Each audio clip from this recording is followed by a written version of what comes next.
Can you see me now?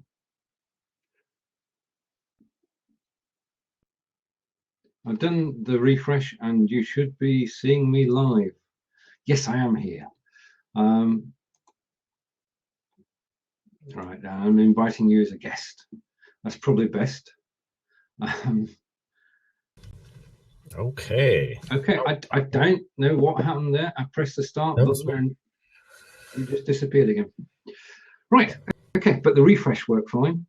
And press start and here we are. Okay, well, so that works then. It does, it does. So welcome everyone who's joined us. And it's the first time that Leland and I have actually been on air together. A long time. A long time, a long time, yeah. Because we were there back in the day when we all started this video chat craze. That's for sure. Yeah. Well, I'm glad you had me aboard, Stephen. It was just kind of a fluke. I was sitting out here on FireTalk Facebook. What was I saying? FireTalk one evening, and you popped in to start a blab on your chair. Man, I got to get my words right here. It's okay. Really be a mess. You came out to go live on FireTalk, and I saw you were live, so I jumped in to see how you were doing, and yeah, it was definitely. We'll just keep moving forward from there and see where it takes us. So, indeed. All right, well, thanks, Caitlin, for the help. I called her in so that we could try to get this figured out real quick, Stephen. So, right. I appreciate your timeliness, Caitlin. You're always on the ball, and you're always here when we ask for you. So, thanks so much for that. Indeed. Thank you. Right. Okay. What are you up to today, Stephen? I came on here at 1 o'clock with Fraser Hay.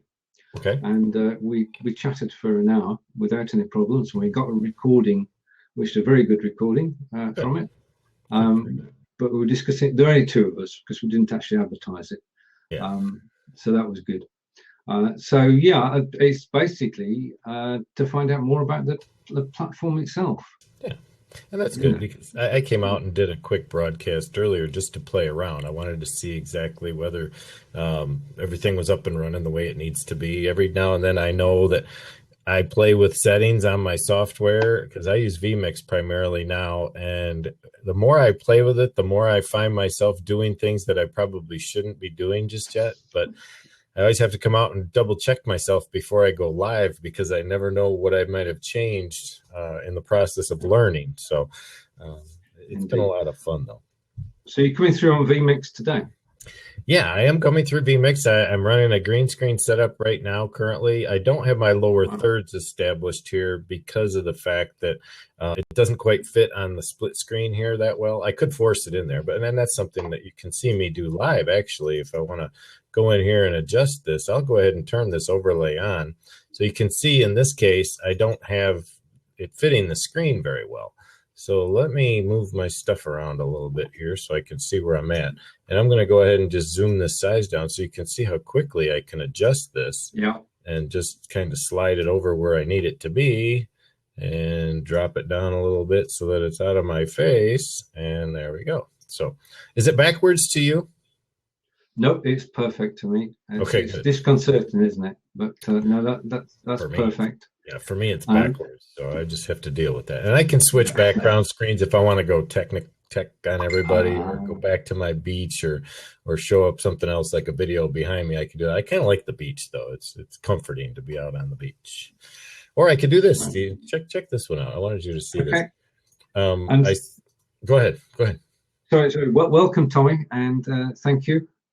I'm impressed by the quality of the video here. Has to be said. Absolutely. I mean, I sort of on Lab I was down at 480, and I've been able to up it to 720 here, and the difference is just amazing. Oh, really? Yeah. All right. I wanted to ask you something. Are you familiar with the Cumbria area over there? Yep. It's not far from where I was born. It's really? About 50 miles from where I was born. The Lakes District, as you call it. Well, that's interesting to hear, Stephen, because I wanted to show you something while I had you here. I wasn't sure if this would be something. I got to block my camera here real quick once I do this. I'm going to take you over to another page here. I'm going to merge this in the background here. You may see Cockermouth Castle. Yes. You familiar with Cockermouth Castle? Yes. Beautiful part of the world. That was owned by my family. Oh, wow. Yeah. I have a lot of family that generated through I couldn't put it out here by word of mouth to tell you all of what I've discovered on Ancestry.com. But it goes back all the way to Charlemagne if I want to on my Yeah. father's side. Most people could probably follow their lineage back to Charlemagne if they wanted to anyway. But I found it really interesting that there are a lot of castles and a lot of kings and princes on my side of the family. And when I meet people in the UK, it definitely brings my heart toward the fact that I want to come over there sometime as soon as possible to be able to see all these places that my family used to live. And I'm hoping someday to make that trip. So, Well, when you do, let me know, and we can I meet up. certainly will. I certainly will. Do a bit of traveling and sightseeing together. That would be good. And when you want to come over and see trains, let us know, because we have a big. I saw you put a train on the event for today. Right. Okay. Are you a big fan of trains? That's a very special train. Oh, is it? That's the Royal Scotsman, which, as every schoolboy knows, was the fastest steam engine in the UK ever. Oh, wow. And it's one of the first ones built, and it's got a proud history, and they spent $20 million on refurbishing it back to as it was originally. Oh, wow. So it actually passed through, they now do trips from London over to Bristol to the West Coast.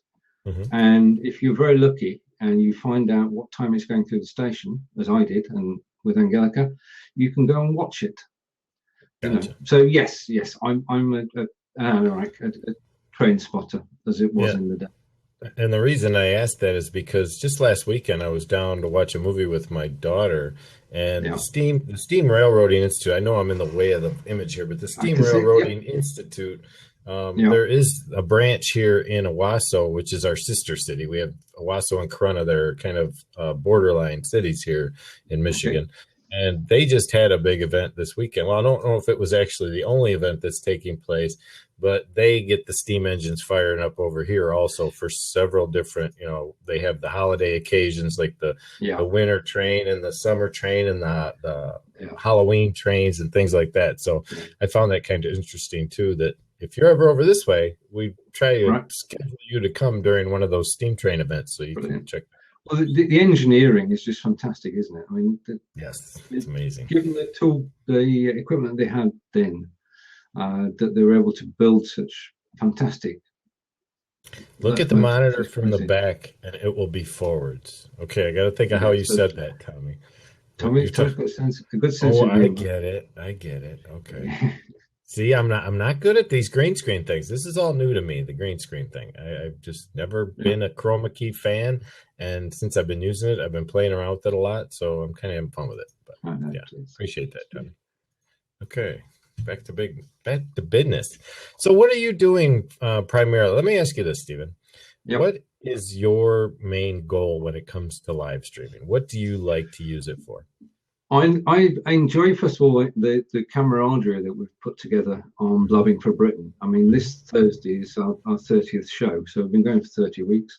Wow. And we've got a group of people who follow us and join in and get involved. And basically, most of them, in fact, about 99% of them have never been on video chat before. Nice. So we've introduced a lot of people to video chat and to using it and getting used to being on air. We've also had some good discussions as well, political discussions at the moment, because we're voting to stay in Europe or leave Europe. A lot of interesting conversations have taken place. A lot of people have helped each other as well over the weeks that we've been going. So there's a camaraderie of the Blabbing for Britain show, and that's Thursday at 10 o'clock, which unfortunately is 5 a.m. Eastern. But in addition to that, over the months I've been doing interviews, and that's interviews with people I've met over the years about their expertise, and that ranges from people who are coaches to book authors to time management people, a whole range, 50 different skills overall, 50 different people, and getting to know them better. I mean, the chat as we're here now enables us, although we can't be in the same room, we are in the same place. Yeah. And we're talking to each other and getting to know each other. And I've been able to, as I say, interview over 50 people and also the beauty of it is that the videos can be repurposed afterwards. So I'm enjoying myself.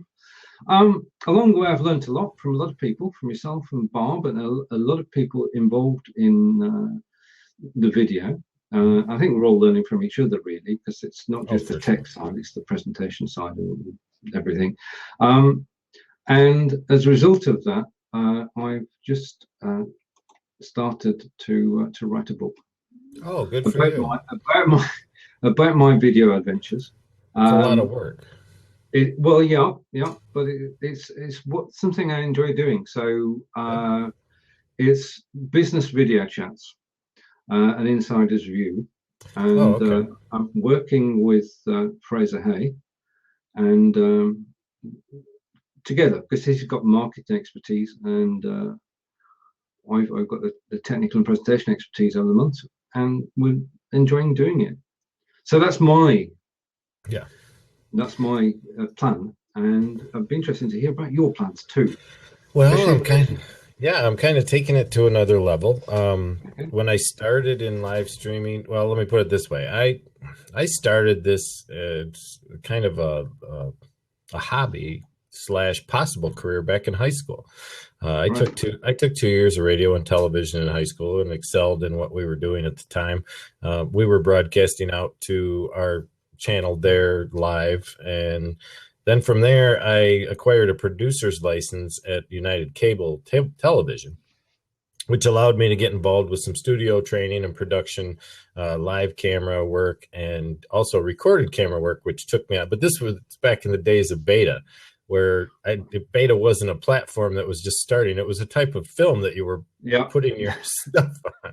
So if all of us remember those old Sony beta machines, everything was wheel and button and T-bar and such. So I played around a lot with that. And then I stepped away from it for a long time. I became an accountant and got involved in accounting and engineering, etc. And then it wasn't until roughly 2005 that I got back into the automation, or I should say the idea of going in front of a live audience as a DJ. So I became basically a local up in Saginaw, Michigan. I was running several different avenues for college bars and honky tonks and you name it. I worked for a company by the name of All Star Entertainment, who Mark Gimino at the time, 40 years experience. I had a mentor who taught me what DJing was about and how to, and we did weddings, we did graduations, we did all that stuff. But it was the kind of thing where you stood in front of an audience and you had to go. I mean, there was no chance. There were no second chances during those productions. A lot similar to what we run into now when we're doing live broadcasts. So a lot of people didn't see that was really what I was into. So I got into marketing and affiliate marketing, and what I realized when I got into YouTube back in 2012, that I needed to really up my game because my videos really sucked. They really did. I did terrible videos when I started. And I couldn't understand how someone who had been trained and learned how to do video production could make such a mess out of a video in so quick a time. So I started to practice more, and I spent a lot more time goofing off, and learning to be myself was the key. It took me a while to really understand that you can't just come out here and try to act like somebody. It doesn't work. You have to just be yourself and learn to broadcast yourself online. And then I got into, streaming out to YouTube. And then, we met up with the guys. I took on this version of Wirecast in a contest, and I started to play with that because I started with XSplit actually. So once I got my hands on a streaming software, I was like, wow, this is cool. This is my kind of thing. It's all gimmicked toward, and there's some engineering, there's some design, because that's what I loved so much. And I could produce, I could create, I could do all this really cool stuff because I was creating, I create my lower thirds, I create my own graphics. I don't have people do this stuff for me. I do it all myself. So I realized, man, this could be a lot of fun. Indeed. And when I started to promote my business with it, I realized even more so that I could use it twofold. I could not only broadcast out what I wanted people to come look at, but I could just broadcast with other people and hang out and get to know them, like you said, which I think is the key here, is the collaboration and the one-on-one. So I've had a lot of fun and I enjoy it. I think that's the key. If we're having fun, then it shows. Mm-hmm. If you're doing it because you have to, then your expressions, the way you react, when my attention is totally talking to you. I'm not anywhere else. I don't care anything else that's going on. In this moment, we're talking live on air, and the most important people in the room are the people watching. Yeah, exactly. And that's the way that I see it, because I posted the other day that it's not social media isn't about, it's not about you, it's about us. Yeah. And it's us as a group working together and getting to know each other and doing things together. That's why it works. I mean, back in the day, in 2006, there was a UK networking site called Academy. Mm-hmm. And at one time, it had 10,000 paying members. And this is before Facebook. 10,000 people paying from between $50 a year up to $5,000 a year, depending on how important they were. Okay. The more important you were, the more you paid. Mm-hmm. That's a brilliant bit of NLP there to get people to pay for a lifetime membership. But we all cut our teeth on networking there, got to know each other and got to know what each other did, and actually chatted. I mean, it was a text chat, but it was the beginning. So you learned the skills, and those skills were the ones we're applying now. And that's something Barb and I have discussed several times, because she goes back to like the days and well before I ever did, I'm sure. But it was just the fact that I was out online when online was new. I was here when the internet was born. I was of course one of those AOLers when it first started. Yeah. I didn't know Prodigy. I know Barb knows a lot about Prodigy and the way their bulletin board system developed over time. And I did get involved in a lot of bulletin board systems. And that's where I think people first understood how forums worked and how you had to interact in order to get anywhere. And it was very much delayed. You had to wait for the response. And now it's instant. There's no delay in the response whatsoever. It's almost like I could shake your hand if I could across these wires, which is the really cool thing about it. So it is. It's bringing networking to life. Yes. But we do have not exactly a mountain to climb, but a hill to climb. Mm-hmm. Mm-hmm. Because we're early adopters, we've got a situation where we know how good the system is and how good the technology is and how easy it is to get started. But it's actually getting people who are, how can I put this? Not let's talk camera shy. And that's why we started Blowing for Britain, was just to get people on camera. If we can get more people on camera and involved, then everybody wins.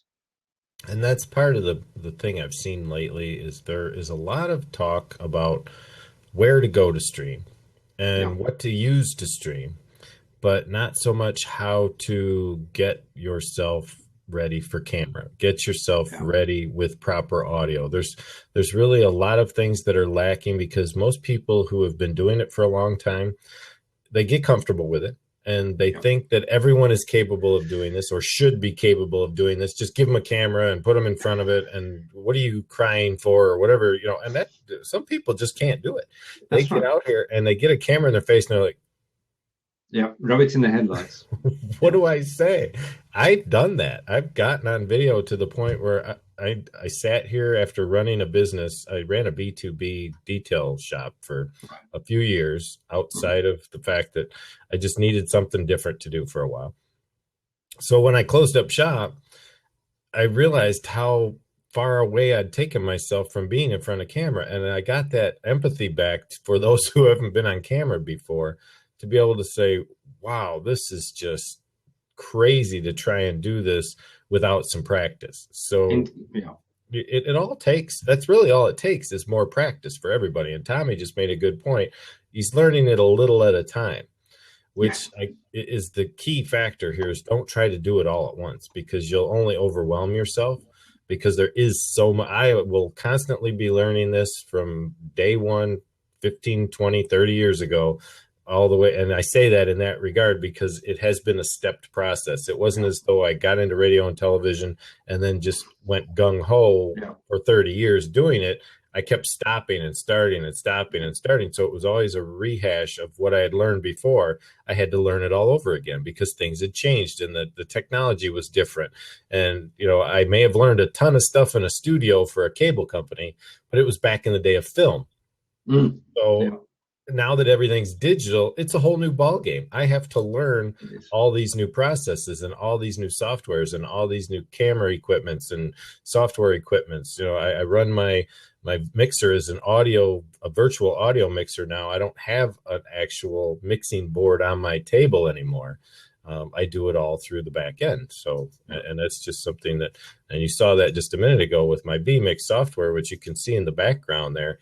This is just an idea of my mixing board that sits on my monitor while I work. I don't have to have any hard-born equipment here, and everything I have is available. So, and this is free. This is something anybody could get their hands on without having to go spend $150 or $200, or $50 is the cheapest you probably find a mixing board. But it's just that kind of stuff that people don't realize is available to them. And I'm really trying to get that word out to people that it's a lot easier than you think it is.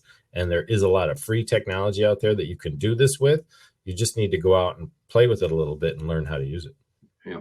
I mean, it's not rocket science, but it is a question of, as you say, step by step, and learn the individual steps, the vMix and etc.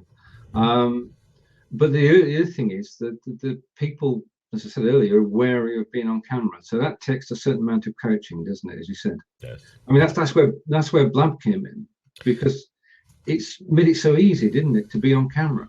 Oh yeah, exactly. Because it was a bunch of people who were never really professional at being on camera. That's right. And I have a video. I'm going to go grab it. Well, if you want to go ahead and talk the list up a little bit. I can talk for Britain. I can blab for. Let me go find this a second. Blubbing for Britain is on Thursday at 10 o'clock, and that, of course, will be on Blab. And I'm lining up other shows for later this month. We're going to be testing on Thursday at 1 p.m., which is 8 a.m. Eastern. Thursday, we're looking at Huzza. Now, Huzza, I've been on today with Krishna. And that was an interesting experience. The video quality is not as good as FireTalk by any stretch of the imagination. Oh, I'm sure. Yeah. But it is 4-up. So it has a similarity to. I heard 5. I heard you could actually get 5 people. Oh, right. Okay. You can squeeze another one in. That's what I hear, but I'm not sure. That was something Barb told me, so we'll have to confirm that, because Barb and I would like to do a test run on that also. And yeah, I've seen some video. I was on it last night on Huzza, and I did have an issue with it, though.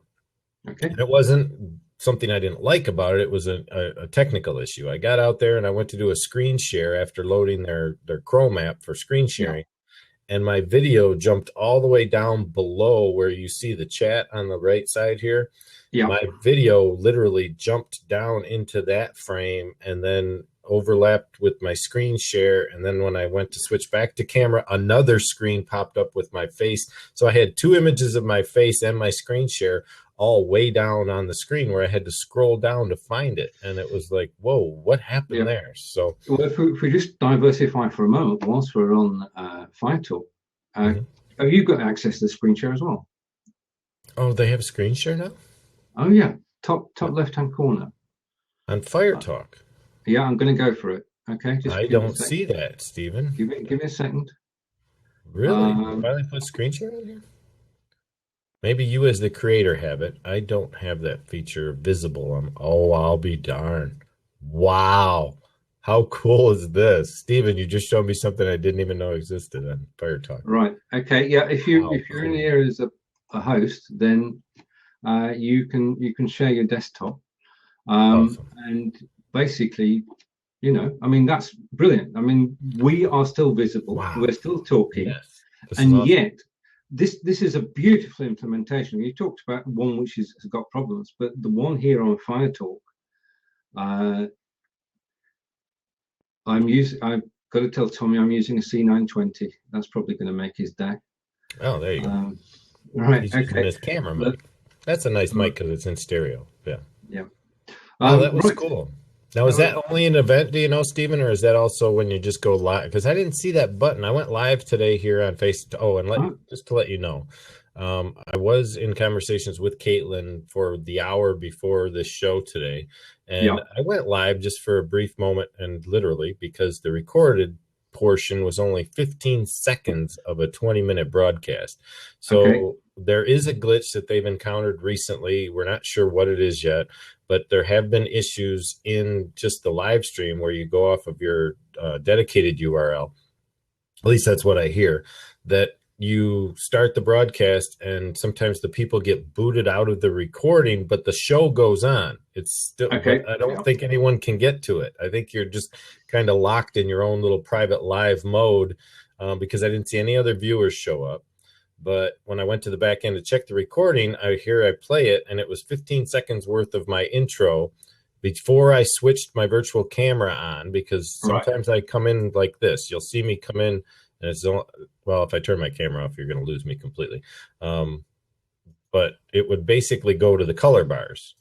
And I came in with color bars, and when I turned my camera on, it seems like that's where the recording stopped.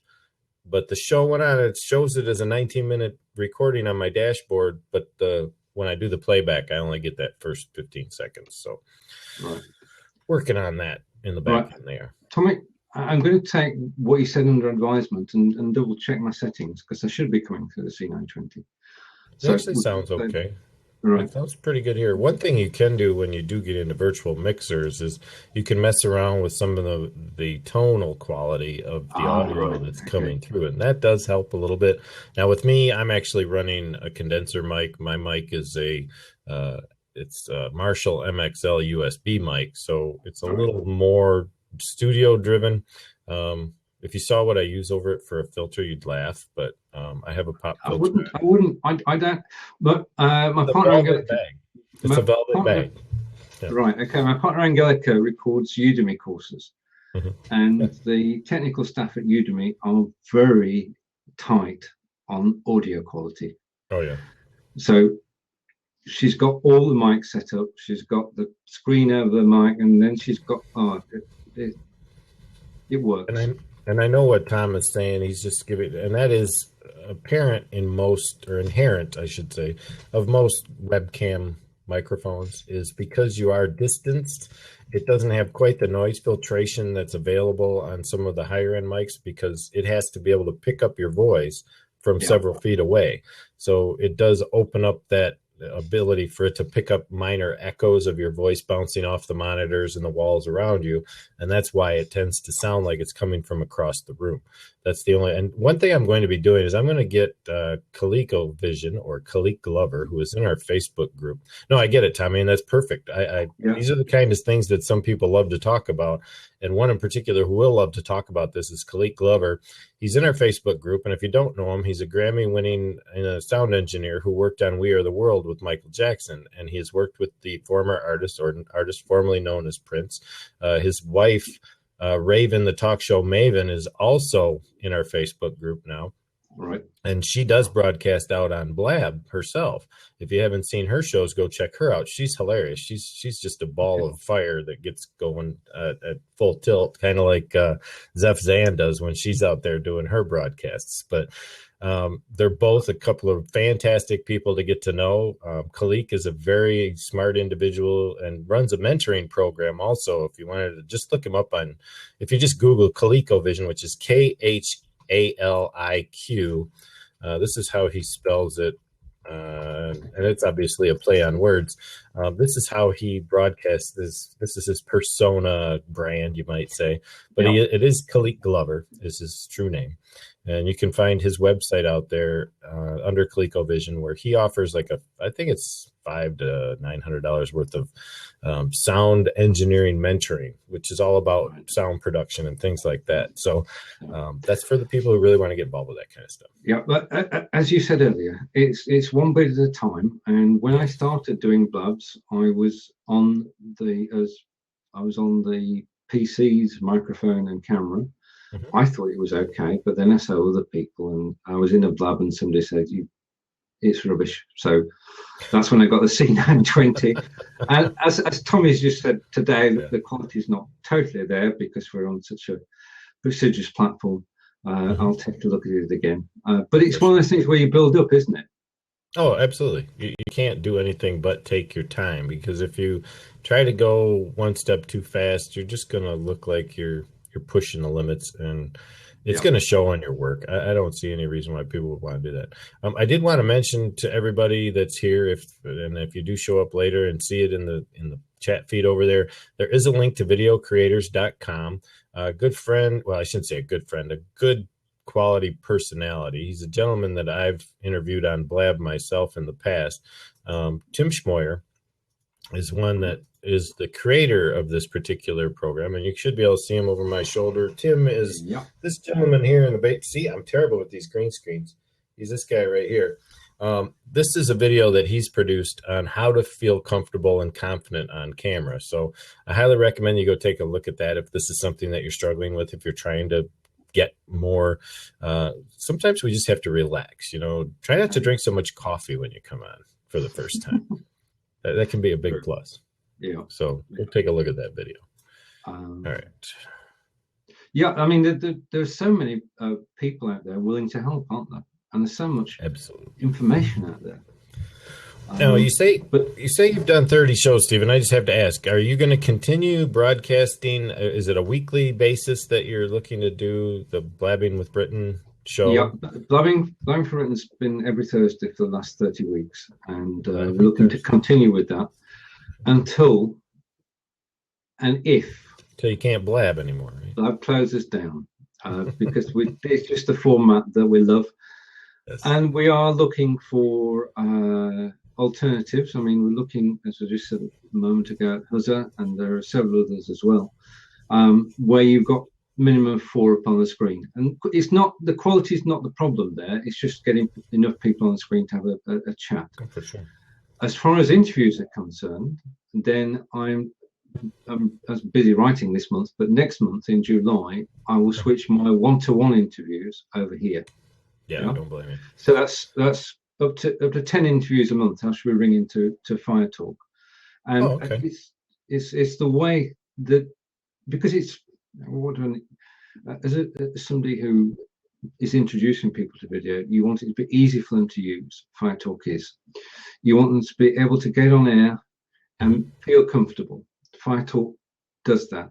The third thing you want is for it to be reliable, and from what I've seen so far, apart from the glitches you mentioned, this is totally stable. I mean, the fact that we can wave our hands and it can be shown, there's no considerable lag. I'm just in awe of the people who built this, really. That amazed me the most, I think, right off the bat, because I was actually, when I first showed people FireTalk, I was on Blab, and I was broadcasting through WebRTC in Chrome, and then I would open up a FireTalk session and go live on FireTalk while I was in the Blab, and there was still no lag, like you mentioned. You can wait while I was in the FireTalk, and I was like, wow, this is crazy. So the bandwidth requirements certainly aren't that steep when it comes to the way they broadcast. Obviously, there are limitations because of the quality of the video. When you're dealing with HD video, people like me who only have a 4 megabit stream up can really only broadcast out a 720p signal with good quality and expect it to remain lag-free. The minute you start talking 1080p, you're talking a much higher bandwidth requirement, and it's going to be very difficult for anybody with my type of access to get good feed quality out to more than one feed at a time. Yeah. That's why the other approach we're using quite a bit now, which I haven't recently because I've been doing other things, is getting the feed run through restream.io. And that's something I highly recommend to anyone who isn't familiar with it, is to go take a look at that website. It's restream.io. I'll put it in the chat real quick. It's just a way to really get out there and send one feed out through an RMTP server and get it to broadcast to more than one channel at a time. I can broadcast out to YouTube Live, Ustream, Daily Motion, Stream Up, and Stream Me all at once, and only use the bandwidth required to stream to one location. So that makes a huge difference. And it's really just syndication. It's not about, a lot of people want to say, go where your audience is. Well, the other thing is sometimes you have to produce an audience somewhere. Sometimes you have to let people know you're even there so that they can see your work. And then the audience, and it's kind of along the lines of build it and they will come. But that's not necessarily where I'm going with this. It's just the fact that everybody that's into broadcast knows that you have to syndicate your material. If you just send it out to one spot, you're limiting yourself. That's all there is to this. I'm not trying to say that everybody should broadcast out to every platform available, but there's really no reason if it's that simple to do. And if you have access to the stream feed and can get your message out to more than one place, and all you have to do is go create a few accounts and then start sending a signal to that account, there's really no reason not to. So it's something else that I'm hoping to teach a lot of people in the future is how to do this and do it on a budget. Like you said, Stephen, we all start out slow. I started out with one monitor and an old karaoke mic and a 2-core processing machine with about 4 gig of RAM, and I was producing a terrible signal. Now I'm up to a 6-core processor with 16 gig of RAM and 2 high-def cameras and 2 monitors and a microphone that's of a decent quality that I'm comfortable with and a virtual mixer. So I started, of course, with an analog mixer that was kind of haywire, but it's that kind of thing that I can show people is available for very limited cash. You're talking under $1,000 to do what I've done to produce this studio. And yet I can also access all the high-end equipment, the thousands and thousands of dollars worth of equipment, if I want to go there, if I feel I need to go there. A lot of people don't understand that you can still get your message out without spending thousands and thousands and thousands of dollars. We're doing it right now. We are. The quality is well adjusted to what we need to, provide for people to get that message. So I do envy those who have the high-end equipment to an extent, although envy is never a good thing. It's the fact that I will continue to move toward that as a goal, but only if I need it. If I don't need that equipment, if I don't desire to have a room full of studio, then I don't need to go there. All I need is my camera, my mic, my monitor, and my computer, and I'm good to go. Totally agree. You don't need a room full of kit. What you do need is content that involves your audience. Because without people wanting to come and watch, they come to watch the content. And if the audio is good and the video is good and the system is stable, then job done. When you introduced me to FireTalk, I did a bit of research because obviously when we talk about Blab, we know that it's funded by the proceeds of the sale of Bebo to AOL and the buyback. Oh, for sure. It's private funding. Yeah. And we know the 2 tranches of 5 million. So I wanted to know a bit more about this platform. And I found out. What do you know about it? Honestly, Barb probably knows more about the backing of this platform. I do know, and there are some things that were kind of flags when we got here, but we've... No, I'm not talking about flags. Basically, I haven't found a single flag, and I wouldn't... This is the only flag. This is the only flag that we felt was something to speak, is that FireTalk.com, if you go to their blog, it's still hosted on WordPress.com. Right, okay. I can squish and squash that. I agree. Because FireTalk is owned by the people who own PalTalk. Oh, really? And PalTalk have 100 million users. Exactly. I know PalTalk. I used to go out there all the time. I had no idea FireTalk was owned by them. It's still going. It's the same conglomerate that owns PalTalk. You just enlightened me on something I had no clue of, because we used to go out to FireTalk when I was years back. I used to do a lot of religious debate with people. Yep. I've foregone that approach to life in general. I don't debate religion anymore at all. And it's mostly the history and the language and all that I was into. It wasn't so much whether you should believe one way or, well, maybe I'm wrong. I shouldn't say that. There were a lot of times I debated people face to face and said, no, I'm sorry, you're wrong. You just don't understand what you're reading here. And I learned to get away from it, but there's a lot of that goes on out on FireTalk. And we used to go out there literally on a daily basis and hang out. I liked the interface because it stepped you up. You had to wait for your turn to talk. And then when you got to the top of the queue, you could come in and talk for really as long as you wanted, but you had to be cordial. You had to at least say, oh, okay, I'll speak for 5 minutes and then the next person can come in. That was kind of how they expected you to do it.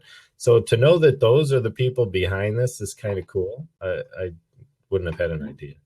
Makes sense though. FireTalk, PalTalk, why not? Yep. I'm just trying to.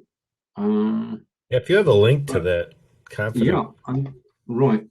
information, I'd really okay. Hang on a minute. I know I will back it up.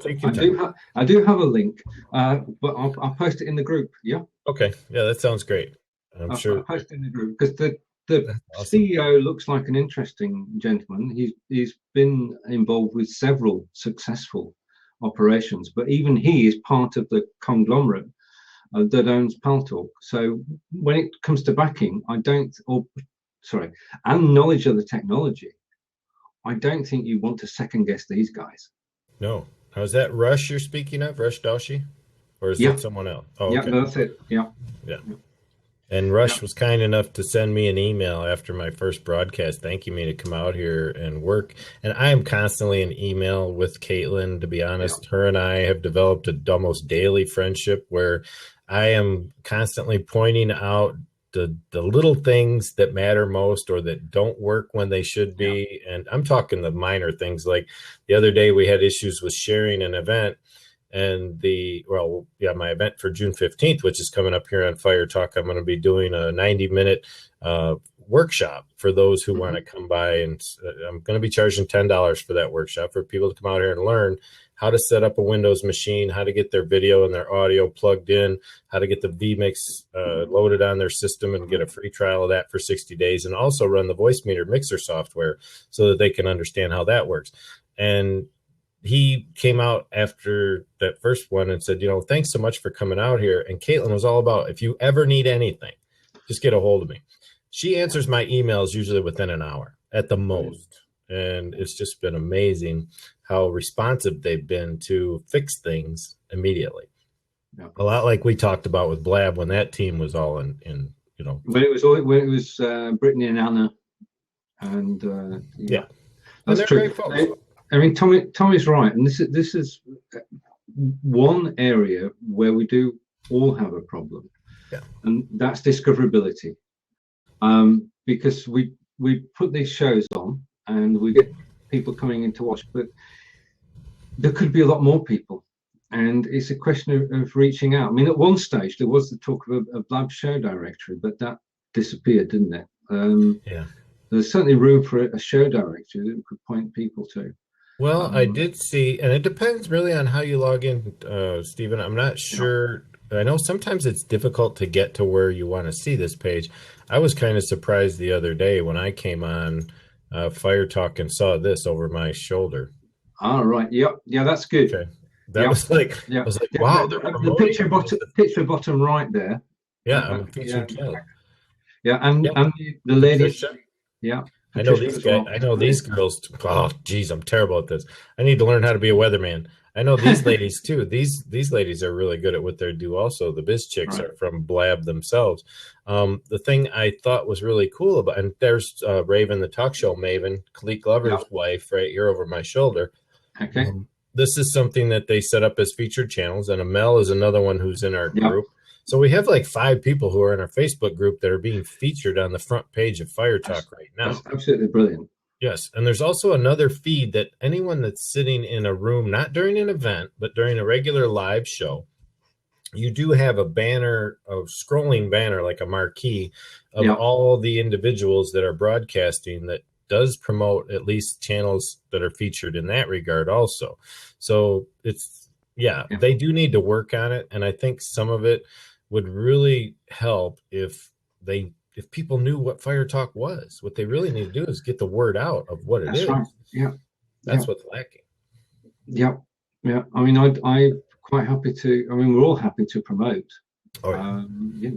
I mean, anybody providing this sort of level of this quality is deserving of support.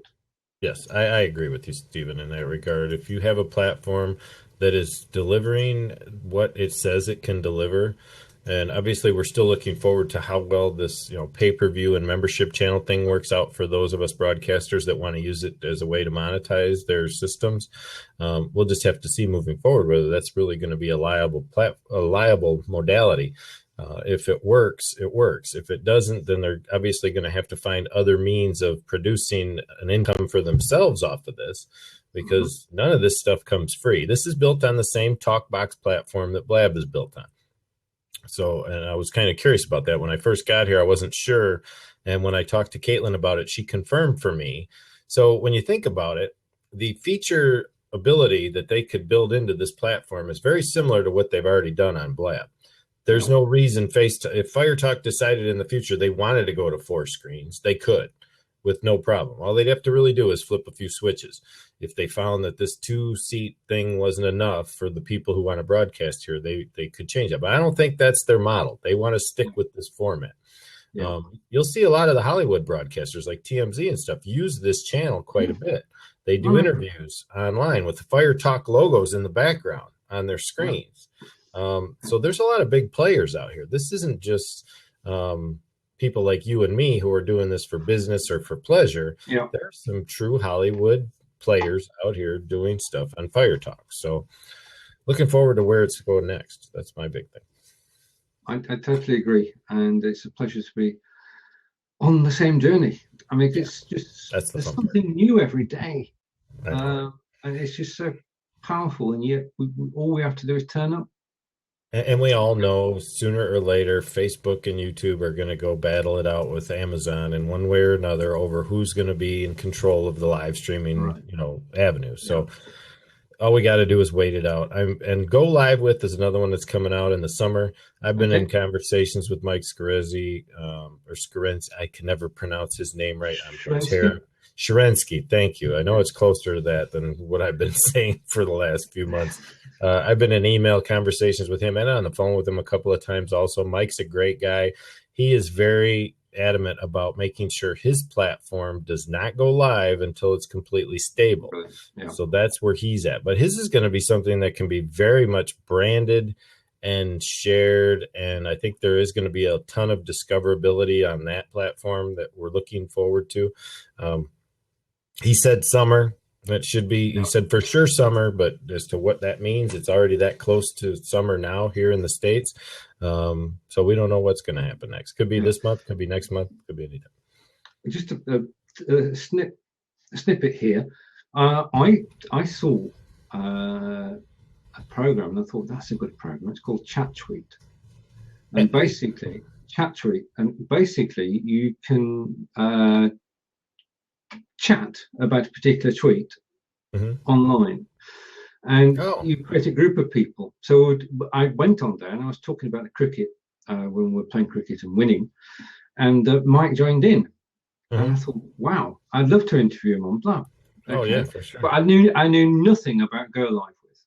Yeah, so I thought he's the guy who's running Chat Tweet.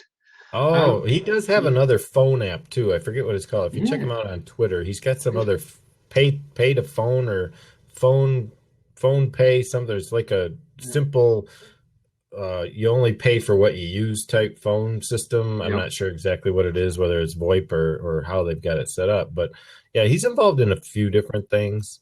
But one thing I'll tell you this. He sent out a tweet, which he called a shout out, or what did he call it? He called it a talent shout out through his Go Live With channel. And he highlighted me on the channel.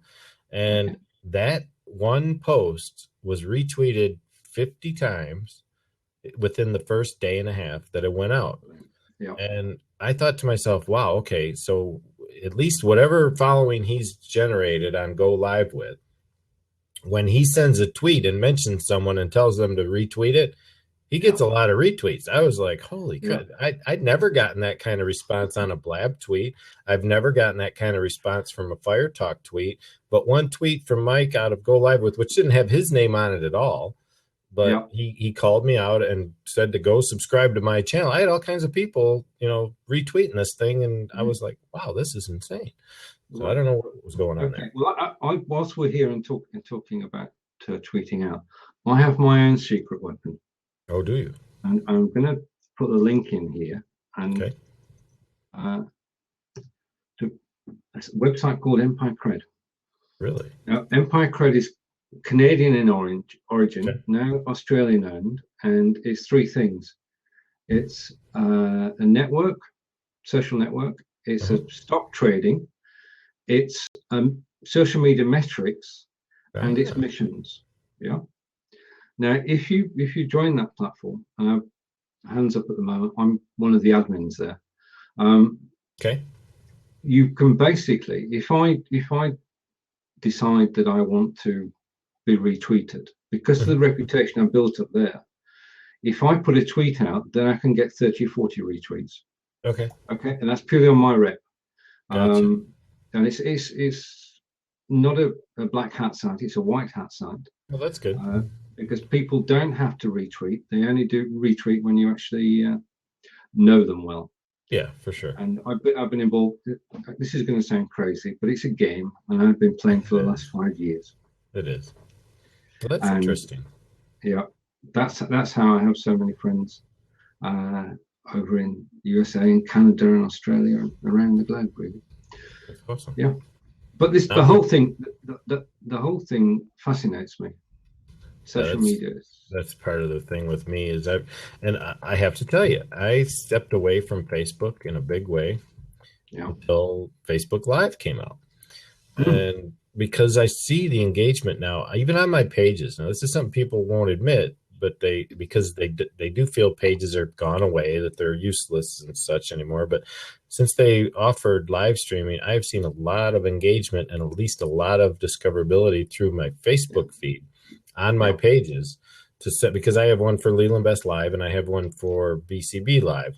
So I broadcast to both of them, but I haven't been doing it a lot. It's just a few times that I've seen a lot of at least engagement and the fact that people are seeing it. I could post and not get anybody to see a post, but putting that video out there, I can get 100 people to see a video and maybe only 5 to see a post. So, and Tommy, just to answer your question, as soon as Mike opens up the doors for Go Live With, you'll be one of the first to be notified because it'll be posted in BTS Live as soon as it's made available, and we'll be out checking that site out. I was hoping to get into his beta program specifically to work behind the scenes before it went live, and I thought that was going to be part of the offer he made me, but it looks like he wanted to wait for stability. Then he's going to get some more broadcasters on the platform.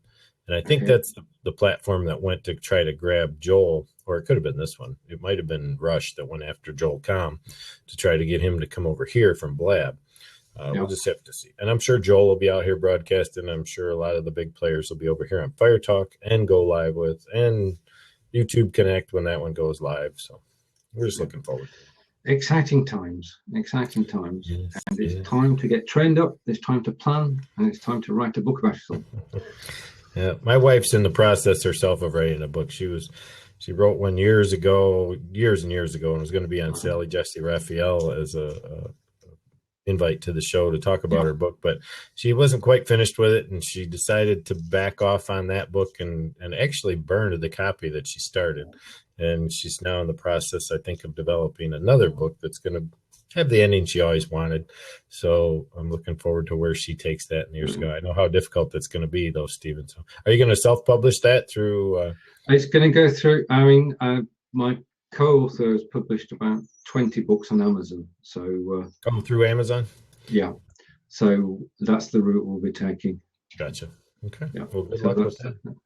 Well, it's been an hour. You want to wrap this up, Stephen, and call it a day? I think so. Yeah, I think so. It's been a good chat. I'm impressed by the quality of the site. I will be here, and hopefully we'll be back again. And anything can happen, but FireTalk has got my vote. Tommy, thanks for joining in. Yes, thank you, Been Tommy. brilliant. And for anyone else that sees this on the replay, if you do want to find me out here, you can find me at firetalk.com/Leland Best. And I will be promoting my workshop, which is going to be taking place on my other FireTalk account, which is firetalk.com/BCB Live, like you see in the logo here on the video. Just head on over there. You can subscribe to that if you're up to it. It'll be a $10 fee for that workshop, but it will be a 90-minute all-inclusive, no sitting around chit-chatting. We're going to be getting into the heavy core action of what it takes to develop a live stream broadcast. So, Brilliant.